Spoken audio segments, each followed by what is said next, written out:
Саламатсызбы? Биздин каналга катталып, акыркы жаңылыктардан кабардар болуңуздар. Чек арага чектеш жердеги социалдык инфраструктура калыбына келтирилди. Президент Садыр Жапаров 27 августта Баткен облусуна иш сапарынын алкагында мамлекеттик чек аранын кыргыз-тажик тилкесиндеги үстүбүздөгү жылдын апрель айында болгон окуяларда жабыркаган Максат айылынын калыбына келтирилген социалдык инфраструктурасы менен таанышты. Садыр Жапаров Максат айылынын социалдык объектилерин милиция пунктун, фельдшердик акушердик пунктун, футбол талаасын, ошондой эле оңдолгон мектепти көрүп чыкты. Мындан сырткары президентке айылдын таза суу менен камсыздалышы, 11 чакырым тилкеде асфальт төшөлгөнү, көчө жарыктыгынын орнотулганы, муздак жана ысык суунун киргизилиши жана курулуп жаткан бала бакча тууралуу маалымат берилди. Оңдолгон мектептин футбол талаасын жана спорт залын кароо учурунда мамлекет башчысы чогулган балдар жана айылдын жаштар командасы менен футбол жана волейбол ойноду. Президент Садыр Жапаров ошондой эле жергиликтүү тургундарды түйшөлткөн маселелерге кызыгып, айыл аксакалдары менен баарлашты. Жергиликтүү тургундар социалдык инфраструктуранын калыбына келтирүү маселесин ыкчам чечип беришкендиги үчүн мамлекет башчысына жана өлкө жетекчилигине ыраазычылыктарын айтышты. Булак элдик чекит медиа. Ата мекен шайлоого катышат. Ата мекен күзүндө өтө турган шайлоого катышат. Бул тууралуу партиянын төрагасы Өмүрбек Текебаев билдирди. Былтыркы шайлоого жаштарга жол бошотуп команда түзүп барышты. Быйыл дагы ал эреже өзгөргөн жок. Бул жолу да жаштар биздин кеңеш менен жаңы команда түзөт, деди Текебаев. Партия өкүлдөрү менен жолугушуу учурунда Кыргызстандын президенти Садыр Жапаров 27 августта президентти жана жогорку кеңештин депутаттарын шайлоо жөнүндө мыйзамга кол койгон. Булак анонс чекит KG.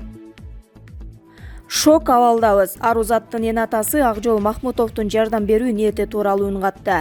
Биз шок абалдабыз. Азыр эле Токио 2020 Олимпиада оюндарынын күмүш медалынын ээси Кыргыздын сыймыктуу уулу Акжол Махмутов Арузаттын дарылануусуна ири суммадагы каражат берерин билдирди. Биздин кубанычыбызды сөз менен жеткирүү мүмкүн эмес. Акжолго жана бизге жардам берген бардык жарандарга ыраазычылык билдиребиз. Сиздерге жараткан өзү жар болсун, деп жазды Instagram баракчасына наристенин жакындары. Белгилей кетсек, кыргызстандык 2 жашар Арузат Ташматова чанда кезигүүчү генетикалык оору эсма оорусуна чалдыккан. Анын өмүрүн сактап калуу үчүн Гиннестер китебинде дүйнөдөгү эң кымбат дары катары кирген Золгенсма керектелет. Анын баасы $2,3 миллион турат. Бүгүн Токио 2020 Олимпиадасында күмүш медалдын ээси Балбан Акжол Махмутов күрөшкө кийип чыккан трикосун аукционго сатыкка коюп, аны $26,000 саткан. Бул акчанын басымдуу бөлүгүн ал оор илдет менен күрөшүп жаткан 2 жашар Арузат Ташматованын дарылануусуна жумшаарын билдирген. Лейликте Кожо Бакырган сай дарыясына суу сактагыч курулат. Баткен областынын Лейлик районундагы Кожо Бакырган сай дарыясына лейлек суу сактагычын куруу пландалууда. Бул тууралуу мамлекеттик сатып алуулар порталында айтылат.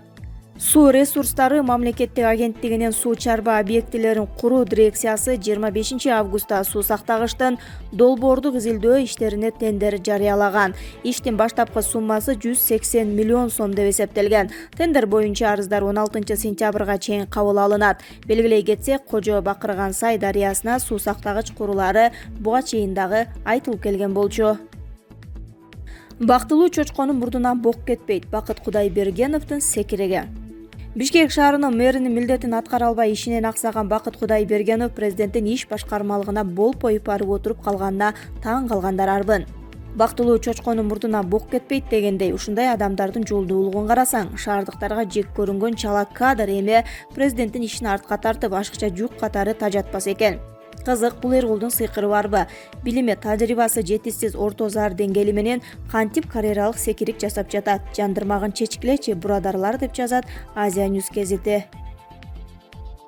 Бишкек милициясы пакистандык жарандарды үйлөрүнөн негизсиз чыкпоого чакырды. Шаардык милиция кызматкерлери чет өлкөлүк жарандар арасында профилактикалык иш-чараларды жүргүзүүдө. Бул тууралуу Лейлин райондук ички иштер башкармалыгынын басма сөз кызматынан билдиришти. Маалыматка ылайык, Бишкек шаарынын Лейлин райондук ички иштер башкармалыгынын коомдук коопсуздук инспекторлору чет өлкөлүк жарандар арасында, анын ичинде Пакистандын жарандары арасында Кыргыз Республикасы мыйзамдарын сактоо боюнча түшүндүрүүчү мүнөздөгү профилактикалык иш-чараларды жүргүзүүдө. Ошондой эле алдын алуу иш-чараларынын жүрүшүндө милиция кызматкерлери чет өлкөлүк жарандарды шашылыш, муктаждыксыз жашоо бөлмөлөрүнөн жана батирлерден чыкпоого чакырат жана санитардык эпидемиологиялык эрежелерди сактоону сунуштайт. Талиптер Эрдогандан Кабул аэропортун башкарууну өз колуна алуусун суранды. Талибан Анкарадан Афганистандын борборундагы аэропортту башкарууну өз колуна алууну суранды деп билдирди Туркиянын президенти Режеп Тайып Эрдоган. Алар коопсуздук үчүн өздөрү жооп беришээрин көзөмөлдү биз жүргүзөрүбүздү айтышты. Бирок биз азырынча бул темада чечим кабыл ала элекпиз. Эми биздин артыкчылык жарандарыбызды жана аскерлерибизди ал жерден эвакуациялоо. Азыр биз ал жактагы кырдаалды талдашыбыз керек. Анткени Ооганстанда ушул тапта башкаруучу жок. Биз бул маселени дагы карап чыгабыз, деди Эрдоган. Афганистандагы бийлик алмашуу. Афганистандан америкалык аскер күчтөр чыгарылып жатканда Талибан кыймылынын согушкерлери чабуулга өтүшкөн. Өлкөдөгү бир катар ири шаарларды басып алып, 20 жылга созулган согуш аяктаганын жар салган. Азыр мамлекетте башкаруунун кандай формасы болоору талкууланып жаткан маал. Жаңы бийликке жакын маалымат булактардын РИА Новостиге билдиргенине караганда, бийликти 12 кишиден турган кеңеш башкарат. Ал эми атасы Ахмад Шах Масуд мындан 20 жыл мурда террорчулардын колунан набыт болгон Ахмад Масуддун аскерлери жайгашкан Паншер провинциясы талиптерге каршылык көрсөткөн жападан жалгыз очок болуп калууда. Талиптер Афганистандын арбын бөлүгүн ээлегенден кийин АКШ аскерлеринин кайтаруусундагы Кабул аэропорту аркылуу чет элдиктер жана аларга көмөкчү болгон жергиликтүү тургундар да эвакуацияланып жаткан. Булак Назар Ньюс чекиткейи. Эрдоган мусулмандарга чукул кайрылуу жасады. Туркия президенти Режеп Тайып Эрдоган мусулман коомчулугуна чукул кайрылуу жасады. Бул тууралуу чет элдик басылмалар билдирди. Мындай кайрылууну Эрдоган Ислам кызматташтык уюмунун жыйынында жасады.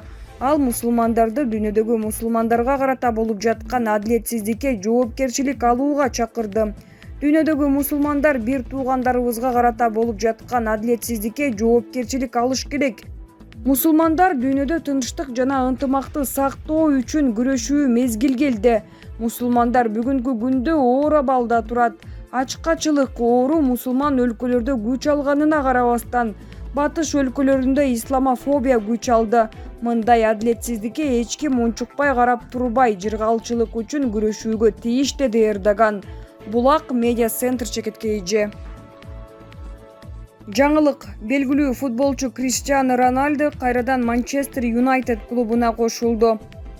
Белгилүү футбол жылдызы Криштиану Роналду кайрадан Манчестер Юнайтед клубуна кайтып келет. Аталган клуб 36 жаштагы португалиялык футболчуну өткөрүп алуу боюнча Ювентус клубу менен болгон макулдашуунун ийгиликтүү аяктаганын расмий сайтына жарыялады. Бул тууралуу чет элдик спорт басылмалары кабарлашты. Маалыматта айтылгандай, футболчу англиялык клуб менен жеке келишимдерди аяктап, медициналык кароодон өткөн соң аталган трансфер тууралуу расмий билдирүү жарыяланат. Буга чейин белгилүү футбол жылдызына англиялык Манчестер Сити жана француз лигасынын ПСЖ клубтары кызыктар болуп жатканы айтылган. Эске салсак, Криштиану Роналду Кызыл шайтандардын Манчестер Юнайтед клубунун каймана аты катарында 2003-2009 жылдар аралыгында оюн алып барган. Ал эми акыркы клубу болгон турнирдик Ювентуска 2018 жылы кошулган. Ал былтыркы сезондо аталган клуб үчүн 29 гол киргизип, мыкты бомбардир болууга жетишкен. Булак супер чекиткейи. Байден Кабулдагы жардырууга чабуул менен жооп берүүнү тапшырды. Вашингтон 26 август күнү Кабулда болгон жардырууларга тиешеси барларды аныктап, аларды жоопко тартат. Бул тууралуу АКШнын президенти Джо Байден Ак үйдөгү брифинг учурунда билдирди. Бул чабуулду жүзөгө ашыргандар, мындан тышкары Америкага жамандык каалагандар билип койгула, биз муну кечирбейбиз, биз муну унутпайбыз, биз силердин изиңерге түшүп жооп берүүгө мажбурлайбыз, деди Байден. АКШ президенти жардырууну бир катар өлкөлөрдө тыюу салынган Ислам мамлекети террордук уюмунун Ооганстан жана Пакистанда иштеп жаткан уячасы ишке ашырды деп эсептейт. Байден Пентагонго Кабулдагы терактты уюштурган жоочуларга чабуул жасоо планын иштеп чыгууну тапшырганын айтты. АКШда азырынча Талибан менен ИИМ жоочуларынын чабуул жасоо боюнча кутумга барганы тууралуу далили жок. Байден белгилегендей, талиптер АКШнын Ооганстандагы эвакуациясынын тезинен аякташына кызыктар. Мындан улам алар үчүн азырынча ИИМ менен кызматташуу пайдасыз. Кабул аэропортунун жанындагы 2 жардыруудан кеминде 103 киши өлдү, арасында жаш балдар. АКШнын 13 аскери да мерт кетип, дагы 150 киши жарадар болгонун чет элдик маалыматтары жазды. Кол салуу үчүн жоопкерчиликте Ислам мамлекети радикал тобунун жоочулары өзүлөрүнө алганы кабарланган. Бекназаров дипломатиядагы эрежени бузуп, эркке элчиге айланганда. Малайзиядагы Кыргызстандын элчиси Азимбек Бекназаров өлкөбүздөгү саясий процесстерге байма-бай аралашып, интервью берип, кайрылууларды жасап келет. Атургай президент Садыр Жапаровго акыл айтып, өзүн тим эле пайгамбар сезип кеткениче. Негизи башка элчилер өздөрүнө тиешелүү ыйгарым укуктары менен гана иштеп атышат. А эмнеге Бекназаров дипломатиядагы эрежени, этиканы сактабайт? Бул жагынан түшүнбөгөндөр арбын. Кала берсе, нааразы тараптарда таң калып отурушат. Президенттик аппарат ушул маселе боюнча мыйзамга ылайык чара көрөбү? Мамлекеттик кызматкер ашкере саясатташып, Малайзияда жатып алып, акыл үйрөтө берсе, бул оргу баргы жүрүш чектен чыккандыкта туурабы? Чындыгына келсек, Бекназаровдун акылына, кеңешине эч ким муктаж эмес. Тоо кетерине келсек, Малайзиядагы жумушу боюнча Азимбек мырза эмнеге мактана албайт? Ал жактан кыйраткан эмгек кылбаса, аргасыздан эски адатына салып, популизм оорусу менен өзүн сооротуп аткан кербезиби? Айтор көпкө узабай калды го, деп жазат Азия Ньюс газети.